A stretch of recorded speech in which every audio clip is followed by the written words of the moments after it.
मैं सुनील जी आपके पास आऊं, एक दो चीजें मैं कह दूं। मेरे कुछ दर्शक आ रहे हैं, कहाँ से आते हैं पता है, एक फिश एंड चिप्स है। फिश एंड चिप्स साहब, आप मुझे मेरे साथ एक दो बार अमर्यादित बात मेरे लिए कह दीजिएगा, मैं तब भी आपको स्वीकार कर लूंगा। लेकिन अगर मेरे किसी पैनलिस्ट के बारे में कोई भी, खास करके एक बंधु जी थे, एक योगेश जी थे, अगर आप कुछ भी गलत बोलेंगे तो मैं आपको तुरंत ब्लॉक कर दूंगा।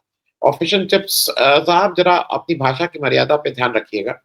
मैं नाक से बोलता हूँ कि मैं कान से बोलता हूँ कि मैं आंख से बोलता हूँ, मैं जहां से बोलता हूँ, आपको अगर गरज पड़ी वो 100 बार, तो आके यहाँ सुनिए, और नहीं तो अपने घर में रहिए। आपको मैंने बुलाने आपके घर नहीं गया था कि यहाँ आइए और इसको सुनिए। मैं सुनील जी एक चीज जरा समझना चाह रहा हूँ।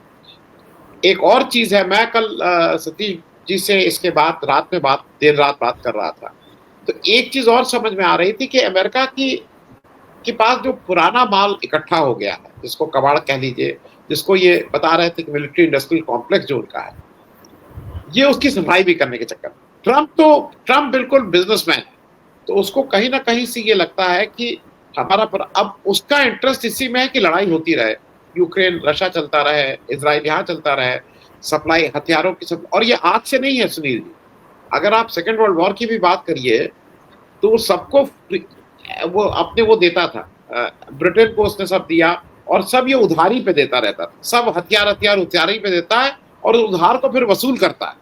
तो ये कोई ऐसा नहीं कि उधार वसूल नहीं होगा, चाहे यूक्रेन हो और चाहे इसराइल। मेरा जो समझ, एक बात है, मैं इसलिए आपसे पूछ लूं, ईरान एक बेसिक बात कर रहा है। ईरान कह रहा है कि भाई हमने अगर उनके तेल अवीव में बम मारे, तो आज इसराइल को भी याद आ रहा है, पूरी दुनिया कह रही है कि नहीं नहीं, बड़ा गलत बड़ा गलत। और जब वो गाजा को बिल्कुल कत्लेआम कर रहा है इसराइल, तब कितने लोग खड़े होकर इस पे बोले थे कि आप यहाँ पे बमबारी बंद करें। बहुत वाजिब वाजिब बात है। ह्यूमन राइट्स कहीं पे भी अगर अगर वॉर होती है, हमारे संदीप जी अभी आए हैं, मैं तो उनसे लास्ट में इसलिए ले रहा हूं क्योंकि वो एक अपने, उनका तो कहना है कि कहीं वॉर ही नहीं होनी चाहिए, बातचीत के जरिए आप सारा निपटाइए, इसमें बम और गोली की क्या जरूरत है। लेकिन अभी ये जो एक एक ट्रम्प पिक्चर क्रिएट करना चाह रहे हैं, लेकिन ईरान कहीं ना कहीं बहुत से लोगों के प्रतिनिधित्व के रूप में उस आइडेंटिटी के साथ वहां लड़ रहा है, क्योंकि उसकी सेकंड लीडरशिप करीब करीब खत्म। लेकिन फिर भी जिस हिम्मत के साथ और जिस जज्बे के साथ वो कह रहा है कि नहीं, कहीं से भी कोई इंडिकेशन नहीं आ रहा, ये भी एक खराब इंडिकेशन है कि वो पूरी तरह से तैयार है कि हम आखिरी आदमी तक हम लड़ने को तैयार है। तो ऐसे में कैसे कौन बीच बचाव करेगा, अब तो कोई रह भी नहीं गया है। सुनील जी। धन्यवाद आनंद जी। ये बीच बचाव करने वाले अभी लोग हैं, क्योंकि यह युद्ध अगर बढ़ेगा तो निश्चित रूप से केवल ये खाड़ी के देशों तक, पश्चिम एशिया या दक्षिण पूर्व तक ही मामला नहीं जाएगा, ये पूरी दुनिया प्रभावित होगी। तो इसलिए बीच बचाव तो विभिन्न देशों को करना पड़ेगा और लोग करेंगे भी। जो भाषा, जिस तरह की बात कर रहे हैं ट्रम्प साहब, यह उनके दोहरेपन का, डबल स्टैंडर्ड का प्रतीक है। जब ये चुनाव लड़ रहे थे तो उन्होंने अपने आप को क्या कहा था कि वह एक युद्ध विरोधी नेता के रूप में पहचाने जाने के प्रयास में रहेंगे, और जनता ने इनको समर्थन दिया था। इन्होंने युद्ध कहा कि मैं युद्ध कहीं होने नहीं दूंगा, शांति का समर्थक रहूंगा और शांति को काम करूंगा। आप अगर अगर इजराइल और ईरान के युद्ध को रोकना है तो इस युद्ध की शुरुआत किसने की? इजराइल ने की।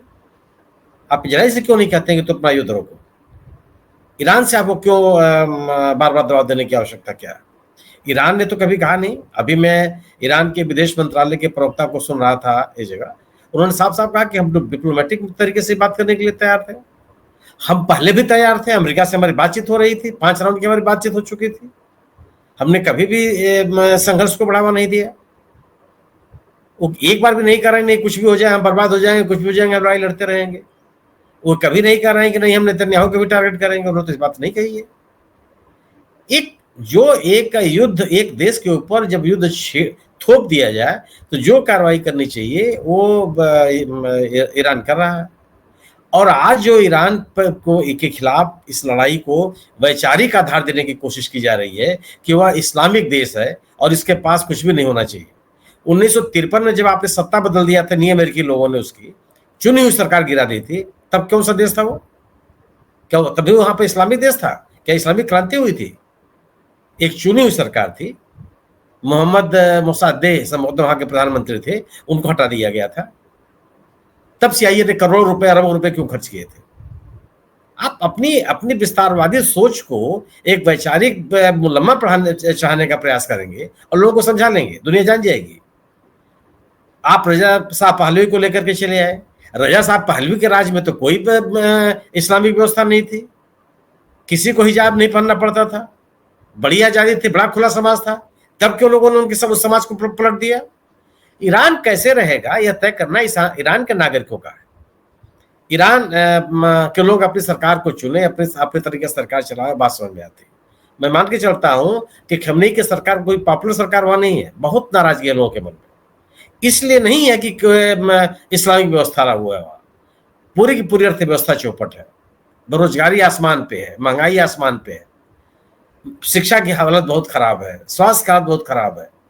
जो देश दशकों से अब अंतरराष्ट्रीय प्रतिबंध झेल रहा हो, उसकी क्या स्थिति हो सकती है, इसकी कल्पना कर सकते हैं। एक सालों साल सैकड़ों साल पुराना देश है, एक अपनी परंपराओं के साथ तो चल रहा है, लेकिन विकास के जो मानक कहे जाते हैं उससे बहुत पिछड़ा। आज यही स्थिति है कि इतना बड़ा देश, कम से कम 10 करोड़ की जनसंख्या वाला देश है, इजराइल की तुलना में कई गुना बड़ा है।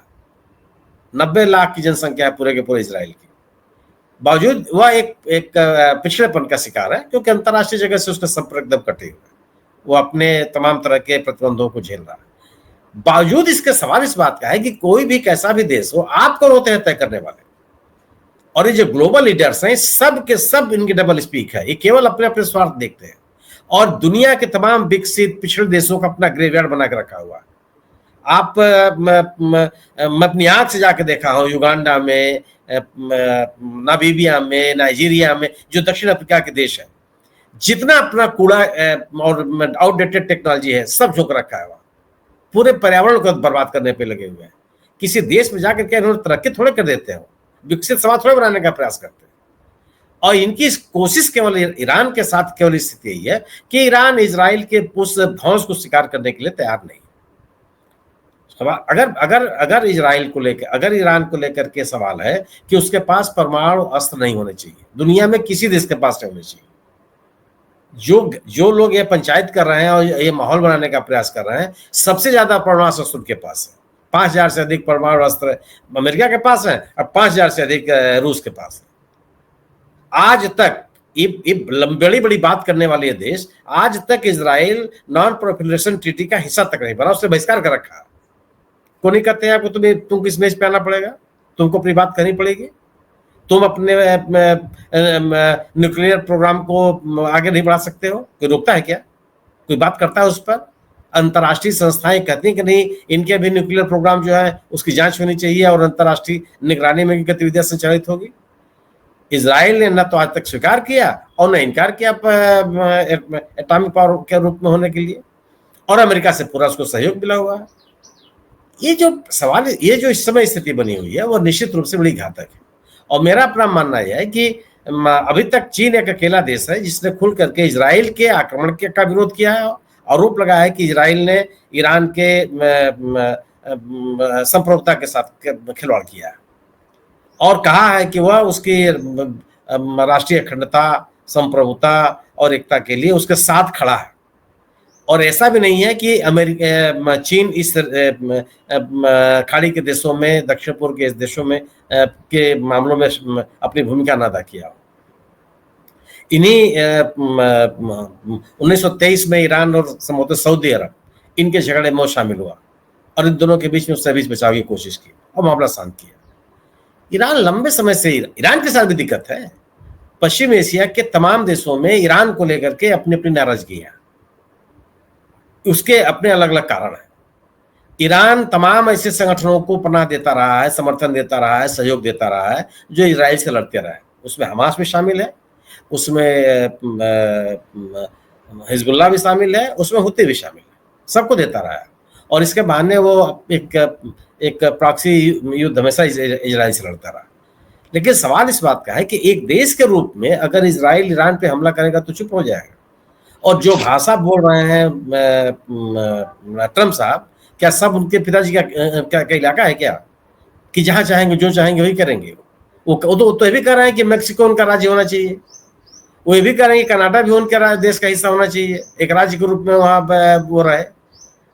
वो कह रहे हैं कि गाजा में के इलाके को विकसित रिहायशी इलाके के रूप में डेवलप करना चाहते हैं, बाकी लोग छोड़ के चले जाए।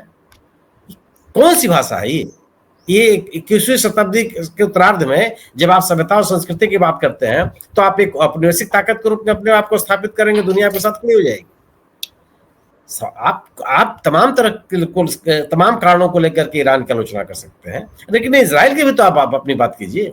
जब चाहे, जहां चाहे, जिस देश में चाहे, लेबनान में घुस जाए, पश्चिम एशिया किसी भी देश में घुस जाए, जब चाहे मार दे। क्या ये जो लोग बात कर रहे हैं पश्चिमी जगत के लोग कि आम नागरिकों को टारगेट किया गया, गाजा में क्या किया गया? गाजा में जो लोग मारे गए हैं वो आम नागरिक नहीं है, बच्चे हैं, नवजात शिशु हैं, बीमार लोग हैं, शरणार्थी हैं, भूख और पानी के लिए तरसते हुए लोग हैं जिनके ऊपर बम छोड़ा गया है। एक बड़ी बड़ी बात करने वालों को शर्म नहीं आती है।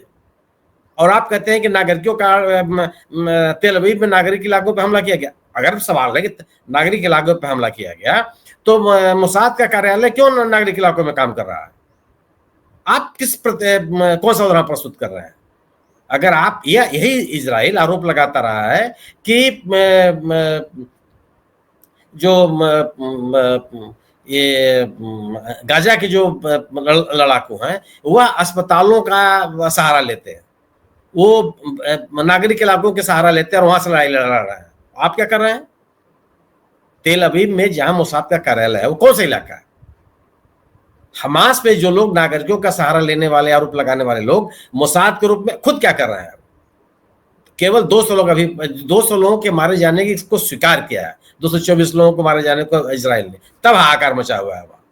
इनकी आदत नहीं रही कभी, ये बंकर में जाके जीवन नहीं जिए हैं, दुनिया को मजबूर करते रहे हैं बंकर में जाके जीवन जीने के लिए, भागने के लिए, पलायन करने के लिए, घायल लोगों को देखने के लिए। आदत इनकी नहीं रही है। ईरान ने पहली बार इनको दिखा दिया और तमाम पश्चिमी देश इनके पक्ष में एक माहौल बनाने लगे हैं।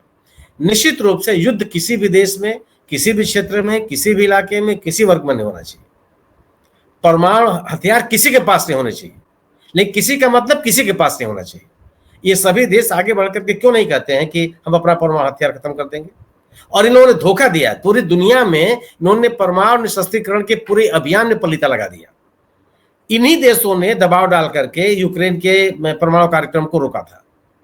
यूक्रेन ने जितने उनके पास सामग्री थी उसको नष्ट कर दिया। वो अभी परमाणु ताकत के रूप में अपने आप को स्थापित करना चाह रहा था। जब उसने अपने आप को नष्ट कर दिया और उसने हमला कर दिया, और ये तमाम बड़े देश उससे तमाशबीन बने हुए उसको देख रहे हैं, और तबाह होता हुआ यूक्रेन अपने आप को देख रहा है। अगर आप इनसे पूछे कि यूक्रेन अगर परमाणु शक्ति संपन्न होता तो हैसियत है क्या किसी की क्या हमला कर देता हो? एक परमाणु बम झेलने की ताकत दुनिया के पास नहीं है, पूरी दुनिया तबाह होगी। तो आप तो दुनिया को प्रोत्साहित कर रहे हैं कि अगर आप अपने आप को सुरक्षित रखना चाहते हैं, अपनी संप्रभुता को बचाए रखना चाहते हैं, अगर आप अपने नागरिकों की सुरक्षा चाहते हैं तो परमाणु बम बनेगी। इसी तो आपने ला दिया। द्वितीय विश्व युद्ध के बाद एक जो पूरा माहौल बना था दुनिया में, और तमाम देश इस परमाणु निशस्त्रीकरण अभियान में शामिल हुए, इस संधि में सब दस्तखत किए, निशस्त्रीकरण के प्रति उन्होंने अपना समर्थन व्यक्त किया। आज पूरे के पूरे इस भावना को खत्म कर दिया आपने। क्यों? कि बड़ी ताकतें इन देशों को सुरक्षा का आश्वासन जो उन्होंने दिया था उसमें विफल रही है। इन छोटे देशों को, विकासशील देशों को अपना उपनिवेश बना के रखना चाहती है। इस पूरे घटनाक्रम में सबसे बड़ा दोषी कोई है तो इजराइल है, और इजराइल से भी बड़ा दोषी अमेरिका है। अमेरिका ने अगर अमेरिका चाह होता तो इजराइल के पास इतनी ताकत नहीं है कि वो उससे उनके इलाके में हमला कर लेता और इस तरह की भाषा भी करता। यह युद्ध खत्म होना चाहिए। और मेरा अपना मानना है कि ऐसा नहीं है कि अगर अमेरिका नहीं चाहेगा तो नहीं होगा। देश है, और अभी तो खबर आई है कि इजराइल चीन के 2 मालवाहक जहाज लैंड किए हैं ईरान में। अभी खबर आई कि सऊदी अरब ने ईरान के नागरिकों को निकालने से मना कर दिया। उन्होंने कहा कि जो ओवर स्टे चार्जेस लगते हैं कुछ नहीं लगेगा ईरानी नागरिकों को, वो जहां है वहां बने रहे।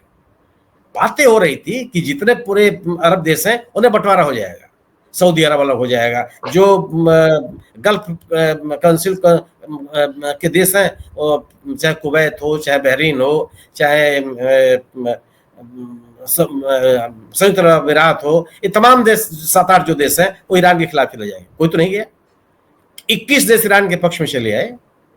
और कि आप सोचिए कि ईरान और इजराइल की सीमाएं नहीं मिलती हैं, इन दोनों देशों के बीच में 2-3 देश हैं, इनके ऊपर से ईरान का मिसाइल जा रहा है, उन्हें टारगेट कर रहा है।